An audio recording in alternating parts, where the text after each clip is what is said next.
की बात और ये अनिरुद्धाचार्य जिसकी आप बात करें, कुछ साल पहले तक ट्रकों का खलासी हुआ करता था। ट्रक में जो खलासी होते हैं, जो पंचर लगाने का काम करते हैं, टायर खोलने का काम करते हैं, त्रिपाल बांधने का काम करते हैं, उनको खलासी कहते हैं। ट्रक पे ड्राइवर के साथ जो काम करते हैं, वो था ये व्यक्ति खलासी। और उसके बाद ये धीरे धीरे इस तरह से धर्मगुरु बन गया। आज इसे धर्म की नॉलेज है। मैं तो शास्त्रार्थ का खुला चैलेंज देता हूँ, आ जाए चांदनी चौक में मेरे साथ बैठ जाए, 20 मिनट में किसी मैंने ना पानी पिला दिया तो मेरी बात है। 20 मिनट गिनती के, सिर्फ 21वां मिनट नहीं होगा। चाहते हैं उनसे शास्त्र? बिल्कुल खुल के। मैं तो उससे चाहता हूँ, फकींद्र शास्त्री से चाहता हूँ, प्रदीप मिश्रा से चाहता हूँ, आए तो सही है। आज ये कथित धर्मगुरु जो बैठे हुए हैं, जो इस तरह की अपशब्दें करते हैं, इस तरह की बातें करते हैं, हिंदू धर्म में कहाँ लिखा है, कौन से पुराण में लिखा है, कौन से कहाँ ये इस तरह के अपशब्द लिखे हुए हैं, बता दें, एक बार भी उदाहरण सहित समझा दें। इसी अनिरुद्धाचार्य की एक बार गलती पकड़ी गई थी। वृंदावन में बैठा हुआ कथा कर रहा था कि राधावंते, राधा के महाभारत में राधा का जिक्र आया है वन उसमें, और जब भी इसके साथ में एक और गुरुजी बैठे थे, उन्होंने क्या गुरुजी आप झूठ बोलते हो, कहाँ है इसमें राधावंते, इसमें लिखा है आधावंते। नहीं। नमस्कार दोस्तों, एक बार फिर से आप सभी का स्वागत है DS4 न्यूज़ में। देखिए, कथावाचक अनिरुद्धाचार्य जी को लेकर लगातार ये खबरें चल रही हैं कि आए दिन कुछ न कुछ विवादित बयान दे देते हैं। हालांकि कुछ दिन पहले ही उन्होंने एक विवादित बयान दिया था, जिसको लेकर लगातार लोग विरोध कर रहे थे कि 4 जगह जाकर लड़कियां जो है 25 साल के जब हो जाती है। खैर, मैं उसको दोहराना नहीं चाहता हूं, लेकिन इस बात पर जब मीडिया के सामने जब सच्चाई आई तो उन्होंने खुलकर माफ़ी मांगी। लेकिन माफ़ी मांगते ही उन्होंने फिर से एक विवादित बयान दे दिया, और उस पर आज तमाम सोशल मीडिया प्लेटफॉर्म पर, इलेक्ट्रॉनिक मीडिया प्लेटफॉर्म पर इस बात का विरोध किया जा रहा है, और ऐसे शब्द का जिक्र किया कि हम उसको यहाँ बता भी नहीं सकते। टीवी मीडिया पर तो बेशर्म बाबा करके चलाया जा रहा है और उस शब्द को म्यूट कर दिया जा रहा है, ऐसा शब्द जो हम इसको कह भी नहीं सकते। और दूसरे तरफ मिश्रा साहब हैं, जिसको कुछ दिन पहले हमने चर्चा किया था सर, वो कह रहे हैं, प्रदीप मिश्रा जी, वो ये कह रहे हैं कि अमित शाह जी जो है शिव के अवतार हैं। आप इसको कैसे देख रहे हैं? सबसे पहले अनिरुद्धाचार्य जो बयान दे रहे हैं उसको आप कैसे देख पा रहे हैं? देखिए जी, कलयुग जिसे कहते हैं, हमारी शुरुआत जिसकी हो चुकी है और कलयुग अपने चरम पे चल रहा है, उसका ही प्रकाष्ठा है। अपने आप को धर्मगुरु कहने वाले लोग और महिलाओं का किस तरह से सम्मान कर रहे हैं, सारी दुनिया देख रही है। आज अभी कुछ दिन पहले उन्होंने किस तरह से 25 साल की लड़की और 4 ये वाली जो बयान दिया था, हमें तो बोलते हुए भी शर्म आती है इस तरह की। सबके घर में बहन बेटियां होती हैं, सबके घर में होती हैं, हर घर में 25 साल की युवती जरूर होगी। आज नहीं तो कल होगी, कल नहीं तो परसों होगी या हो चुकी होगी। और इस तरह के जब बयान दिए जाते हैं तो लगातार पूरी नारी जाति का अपमान करा जाता है। हमारे यहाँ तो हमेशा कठोपनिषद में कहा गया है, यत्र नारी पूरी जयते रमनते तत्र देवता। और आज की हालत ये हो गई कि अपने आप को धर्मगुरु कहने वाले जो है महिलाओं के ऊपर इतनी अपमानजनक टिप्पणी करते हैं। दरअसल इसके पीछे इनकी एक कुत्सित सोच है। सोच का कारण ये है कि जितने ज़्यादा विवादास्पद बयान देंगे उतने ज़्यादा चैनल्स पे चलेगा, उतना ज़्यादा बाइट आएगी, उतनी ज़्यादा देश भर में चर्चा होगी, और जितनी ज़्यादा चर्चा होगी उतनी ज़्यादा ये लोग बिकेंगे। असलियत ये है इनकी। आप मुख्य मुद्दों को छोड़ के आज हम भी इसी बात पे चर्चा कर रहे हैं, और तमाम सारे चैनल्स पे भी चर्चा चल रही है। 2 दिन इनकी खूब चर्चा चलेगी, तीसरे दिन खड़े होकर कहेंगे साहब मेरा मतलब ये नहीं था, मेरे बयानों को तो तोड़ मरोड़ के पेश करा गया था, मैं ऐसा नहीं कहना चाहता था, मैं वैसा कहना चाहता था, लेकिन फिर भी किसी की भावना आहत हुई है तो मैं माफ़ी मांगता हूँ।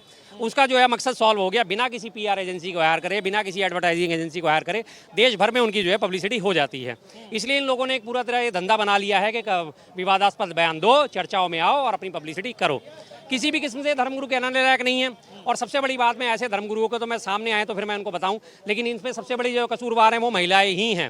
अभी कुछ दिन पहले ही महिलाओं के लिए उसने इतने शब्द बोले, महिलाओं के लिए बोला, महिलाओं के लिए बोला, लड़कियों के लिए बोला, और फिर भी उसके बावजूद भी महिलाएं और लड़कियां जाके उनके कथावाचकों के जाके पंडालों में बैठ रही होती हैं, तालियां बजा रही होती हैं, उनकी सुनने के लिए जा रही होती हैं। भाई सोच तो लो कि बंदा तुम्हारे लिए कह रहा है, ये तो देख लो। इसलिए मैं जनता को भी कसूरवार मानता हूँ। जब मैं कहता हूँ ना कि जनता भी हमारी कसूरवार है, जनता भी महामूर्ख है, तो इसी चीज़ से पता चलता है कि महामूर्ख क्यों है। आप ही को गालियां दी जा रही हैं, आप ही को जो है घृणित भाषा इस्तेमाल करी जा रही है, और फिर भी उसके बावजूद भी महिलाएं और लड़कियां, बच्चे सब जाके उनकी कथावाचकों को बैठ रहे हैं, उनकी लाखों रुपए में कथा वो करते हैं, उनको बुला रहे हैं और फिर बैठा रहे हैं जबरदस्ती। तो क्यों ऐसे लोगों को हाइप दे रहे हो भैया? जाना बंद करो उनके यहाँ पे। और दूसरी बात आपने जो करी अमित शाह जी से तुलना, माफी अनिरुद्धाचार्य जी मांग रहे हैं, पहले भी माफी मांग चुके थे, लेकिन आज फिर से एक नया विवादित बयान। भाई मैंने आपसे अब यही कहा ना कि अगर आप अपना एडवर्टाइजिंग कराने के लिए किसी एजेंसी को हायर करोगे, करोड़ों रुपए का खर्चा आएगा, करोड़ों रुपए का। लेकिन इस तरह के विवादास्पद बयान दे के आपका करोड़ों रुपए का खर्चा बचता है, उसके बदले आपको करोड़ों रुपए का चढ़ावा आता है। आपकी सीधी सीधी बैठे बैठाए आपकी पब्लिसिटी हो गई, आप और हम चर्चा कर रहे हैं, तमाम सारे चैनल्स पे, सोशल मीडिया पे, हर जगह चर्चा चल रही है। अनिरुद्धाचार्य तो हो गया फेमस, उसका तो बैठे बैठाए हींग लगे ना फिटकरी रंग चोखा ये उनकी मानसिकता काम करती है। और इसी तरह से वो कथावाचक प्रदीप मिश्रा, महापाखंडी, महाढोंगी, जिसने कभी एक बार कहा था कि आपका बच्चा अगर पढ़ाई में कम है, कमज़ोर है, तो एक काम करो, आप ना अपना एक पीपा वो पान का पत्ता लो, उस पर शहद लगाओ और जाके शिवलिंग पे चिपका दो, आपका बच्चा जो है पास हो जाएगा, और परीक्षा में वही पेपर आएगा, वही प्रश्न पत्र आएंगे जो आपके बच्चे ने तैयार कर रखे होंगे। ये उसके जो है उवाच थे। ये उसका कथन था। और उसके बाद आपको मजे की बात बताता हूँ कि उसी का खुद का बच्चा जो है 8वीं में फेल हो गया था, और उसके बावजूद भी उसकी जो है लगातार लोग वहाँ पहुँचे। और उसके बाद उसने एक और आयोजन करा था जिसमें उसने वो मंत्र जनित जो है जल बांटने का दावा करा था कि ये जल लेने से, ये वो लेने से और आपकी सारी बीमारियाँ, सारी परेशानियाँ दूर हो जाएंगी। करीब करीब 20 लाख लोगों के लोग मध्य प्रदेश जो है वहाँ पहुँच गए थे प्रदीप मिश्रा के पंडाल में। तो फिर ऐसे लोगों की हिम्मत तो इसीलिए बढ़ती ना, जब हमारे यहाँ ढोंग पाखंड का धंधा खूब फल फूल रहा है तो ये लोग क्यों नहीं करेंगे। अब रही बात अमित शाह जी से तुलना करने की, भाई प्रभु शिव से तुलना किसकी कर सकते हैं? प्रभु शिव के तो रुद्रावतार जो है आखिरी अवतार थे, उसके बाद तो शिव जी के अवतार ही नहीं हुए। आखिरी रुद्रावतार जिन्हें हम हनुमान जी कहते हैं, उसके बाद उनके कोई अवतार नहीं है शिव जी के। तो कैसे आप कह देंगे कि शिव जी के अवतार? भोले के नाम से भी जाने जाते नहीं, वो रूप हैं। अवतार की बात होती है तो जैसे हमारे विष्णु जी के 10 अवतार हैं, उसी तरह शिव जी के भी 16 अवतार हैं। 16 अवतार में 11वां अवतार रुद्र अवतार है जिन्हें हनुमान जी कहा जाता है। उसके बाद 4 अवतार 5 अवतार और हुए हैं। लेकिन अवतार होना एक बहुत बड़ी बात है। अवतारी पुरुष जो होते हैं, अवतारी व्यक्ति जो होते हैं, वो वास्तव में लगता है कि अवतारी हैं। ये इस तरह से अमित शाह जी अब क्या क्या उनके हम कुंडली खंगाले सब जानते हैं, कैसे कैसे वो उनके ऊपर कभी कभी आरोप लगे थे, कहाँ से वो शिव जी के अवतार हो गए भाई? सिर्फ ये पब्लिसिटी पाने का तरीका है। आप जैसे अनुराधाचार्य की बात कर रहे हैं, इसी तरह प्रदीप मिश्रा की हम बात कर रहे हैं। इनकी पब्लिसिटी बैठे बैठाए फ्री में हो गई। हमारे चैनल पे भी, आपके चैनल पे भी लाखों लोग इसे देखेंगे, लाखों लोग उनका नाम सुनेंगे बस। लेकिन जिस मीडिया को आप लोग गोदी मीडिया कहते हैं, उसी मीडिया में चर्चा चल रही है बेशर्म बाबा के नाम से चलाया जा रहा है। हालांकि उनके शब्दों को म्यूट कर दिया जा रहा है, ऐसे शब्द जो सुनाया नहीं जा सकता पब्लिकली। हमें तो बोलते हुए भी शर्म आती है, लेकिन चलाया तो जा रहा है, कम से कम उनको भी तकलीफ है। 1 या 2 चैनल पे चल रहा है सर, उसके अलावा तो कहीं नहीं चल रहा। 1 या 2 चैनल पे जिनमें म्यूट करके चलाया जा रहा है, और वही उन्हीं को बैठा बैठा के अपने स्टूडियो में उनसे इंटरव्यू करवाते थे। इन चैनल की भी होते देखिए, चैनल क्यों नहीं उनके खिलाफ पूरी बातें चलाता, उनकी क्यों नहीं पोल पट्टी खोलता। इसी तरह के तमाम ढोंगी आज की डेट में अपनी दुकान चला रहे हैं, उन ढोंगियों के पाखंड की क्यों नहीं खोलता वो पोले। कि इसी तरह से एक और फेकेंद्र शास्त्री भी हैं जो कहते हैं हनुमान जी से मेरी डायरेक्ट बातचीत है। फेकेंद्र शास्त्री कहता हूँ मैं उन्हें साफ साफ, फेकेंद्र शास्त्री, वो कहते हैं हनुमान जी का नंबर मेरे बारे टाटा टाटा, हनुमान जी मार्गदर्शन कीजिए, अब आगे इस बच्ची का क्या भविष्य होगा। सीधी ऐसे कहता कि जैसे सीधी बात हो रही हो। तो इस तरह के ढोर और पाखंडी तो हैं, ढोंग पाखंड के लिए और क्या है इनके अलावा इनकी दुकान। तो मीडिया के इनके सही ढंग से नकेल कसनी चाहिए। मीडिया को मीडिया वाला काम करना चाहिए कि जो गलत है उसे गलत दिखाए, जो सही है उसे सही दिखाए। लेकिन ऐसा होता नहीं। अभी कुछ दिन बाद यही मीडिया इनके प्रचारित करना शुरू कर देगा। चलिए, लेकिन सवाल फिर से वही पूछा जा रहा है कि आखिर महिलाओं के प्रति ही इतनी नफरत भरी बयान दी जा रही हैं, इतनी जो है ऐसा बयान दिए जा रहे हैं जो हम इसको कह भी नहीं सकते, लेकिन इसके बावजूद भी महिलाएं फिर कथा में जाती हैं, फिर प्रवचन सुनती हैं। तो फिर इसको आप कैसे देख रहे हैं? इसी बात पे मुझे बार बार हमारे सुप्रीम कोर्ट के जज साहब रह चुके हैं, मार्कंडे काटजू, उन्होंने एक बार बात कही थी कि हमारे देश के लोग 95% मूर्ख हैं। उनकी बात पे बहुत बड़ा बवाल मचा था। अरे पूरे देश को एक सुप्रीम कोर्ट के जज ने 95% मूर्ख ठहरा दिया। ऐसा कैसे हो सकता है? हम मूर्ख नहीं है, हम ये नहीं है। लेकिन ओपिनियन को तो देख के साफ पता चलता है कि वास्तव में महामूर्ख है। वो सिर्फ मूर्ख नहीं है, महामूर्ख है। 2 दिन में सब लोग फिर भूल जाएंगे। फिर वो अनुरुद्धाचार्य जो है फिर बैठे हुए अपने भाषण ले रहा होगा कहीं ना कहीं, फिर वो कुछ ना कुछ अनर्गल प्रलाप कर रहा होगा, फिर वो कोई ना कोई अपशब्द बोल रहा होगा, और लोग फिर बैठ के वहाँ तालियां बजा रहे होंगे, अरे महाराज जी महाराज जी महाराज जी महाराज जी।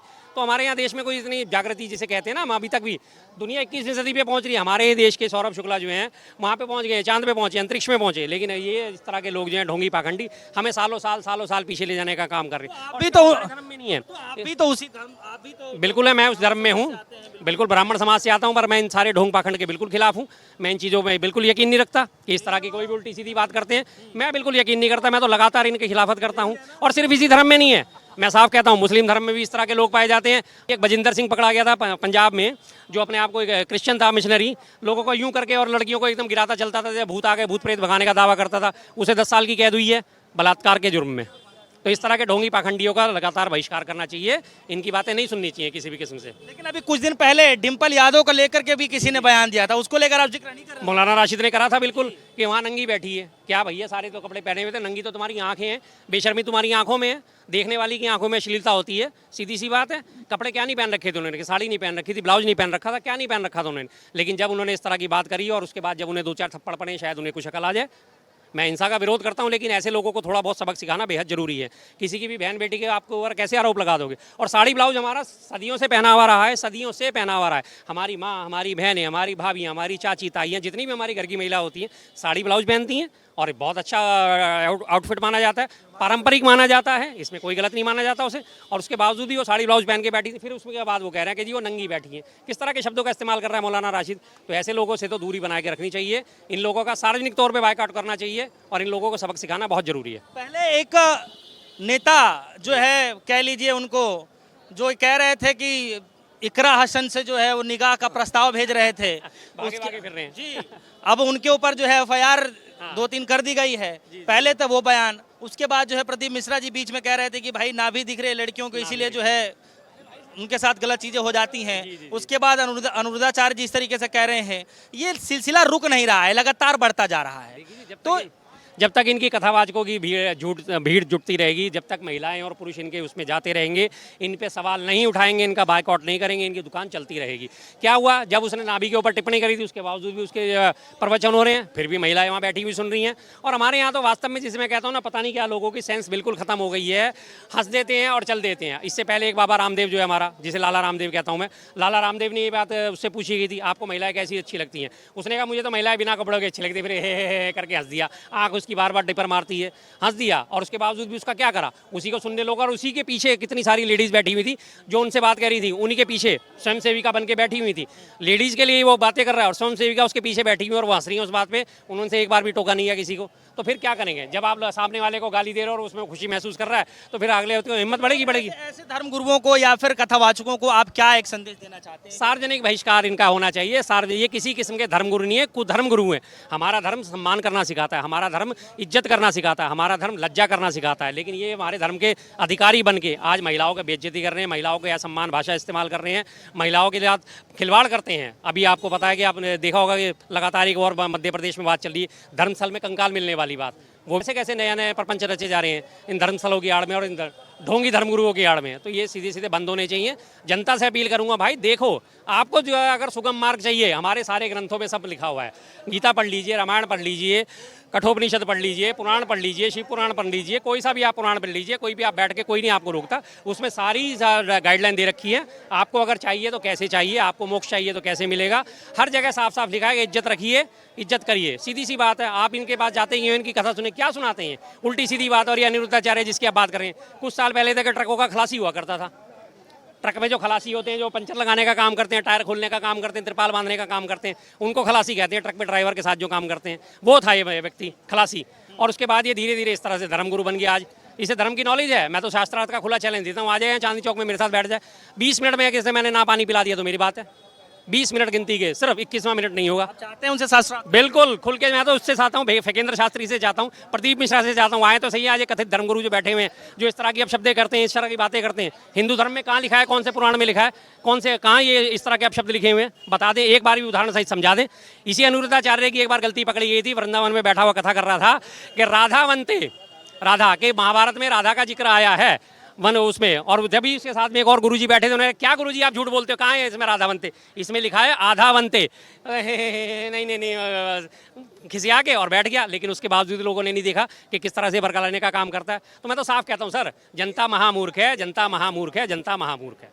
चलिए, एक आखिरी सवाल है मेरा, और छोटा सा सवाल है कि पहले ये कहा जा रहा था कि हर हर मोदी, लोगों ने बड़ी तारीफ की, लोगों ने बड़ी सराहना की कि चलिए, एक हर हर जब नाम आता है तो किस तरीके से एक तस्वीर आती है सामने, वो सबको पता है।